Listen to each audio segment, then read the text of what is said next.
You're on the beat with Curtis Wright, and it's Friday morning. Looking forward to talking to our next guest, former Congressman Joe DioGuardi, live from New York, also author of Unaccountable Congress. If you'd like to stop by the studio or give us a call when we're not on the air, we'll be glad to get you a free copy of his book. We've been giving it away now for the last couple months. Folks just love this. And also, don't forget, he is a CPA, so you're getting an informed perspective here.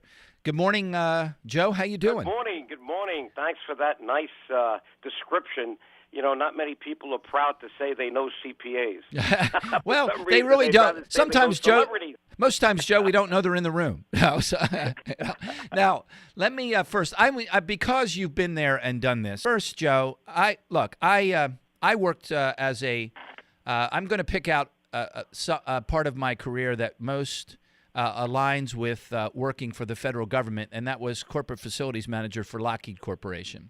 I was involved in a lot of contracts there. I was involved in a lot of contracts when I left Lockheed and went into the private sector, a lot of Fortune 500 companies. I was a project manager. I cannot even get my mind around a federal government contract that's put out to bid, and then there's an award. First, we find out that there was a no-bid situation. That's one. Two, it's 94 times what it should have been because from experts, they say this should not have been for the Obamacare website more than $1 million. Then they have $531 million of change orders. At the end of it, it's a complete and utter failure. Anybody that's worked on a government project or a large corporate project knows that progress payments are made by sitting down with the project management team and the financial people to review if you met milestones, if certain things are on track, if very important things are on track, and then you get paid. So, Joe, and knowing the oversight responsibilities of Congress, you've been there, you've done it. I don't understand how we got here. Can you just shed a little light? How did this happen in that sense? I'm talking about procedurally. Because this is the way it's been going on for years. Curtis, what do you think motivated me to leave a 22-year career making a lot of money at Arthur Andersen after we worked on the bailout of New York City, prepared the first prototype statement for the United States of America, and was sitting around with people who know how to manage and say, you know what, we don't have chief financial officers in the U.S. government. So here I go to Congress in 1985, and the first thing I start working on is a bill to bring chief financial officers to every department and agency, not bookkeepers, not government accountants, and I put it in 1987 with 57 sponsors. Why? Because all of a sudden we had the S&L crisis, and people were looking for cover. How do I look like I'm for financial management in the federal government? My bill was shovel-ready. So they picked it up. By the time that bill was passed in 1990, guess what they did? They made the independent system that I designed with a CFO in the executive office of the president, not in the Treasury where he is, or not in OMB where he is today, or she, it's a he right now.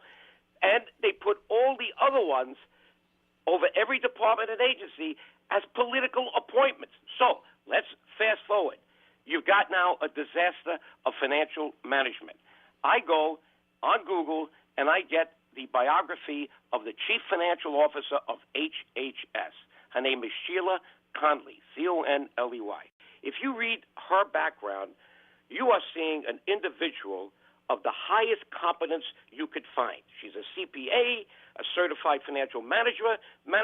She was with KPMG for many years, and now she's the CFO of HHS under Sebelius. Why don't you hear from her? The problem is she was a political appointment. They didn't implement the bill that I put in 1987, which said, no, this has to be almost like the Fed. I hate to use the Fed because many people don't. We need that black box open with an audit right now. But we need something that is not controlled by politicians. I'm trying to do that with the books of the United States of America by bringing in outside accountants. But I also had a bill called the Chief Financial Officer and Financial Management Improvement Act of 1987. And by the time it got passed, it was dumbed down so that this whole system was put under OMB And you know what happens. That's all the administration. I just so who's don't. going to speak against it? Well, look, when I had interaction with GSA contracts, hell, they shut down a multi-million-dollar contract because a few chairs didn't get delivered. Right. Okay? This is $531 million of change orders. Who the hell approves that? And it's going to get worse because you know what's going to happen now. They got to bring in other contractors who are going to say, well, they didn't do this right. The architecture is wrong. And maybe the original thing was good, but now it's got to be connected with 12 other systems. This is a very complex thing.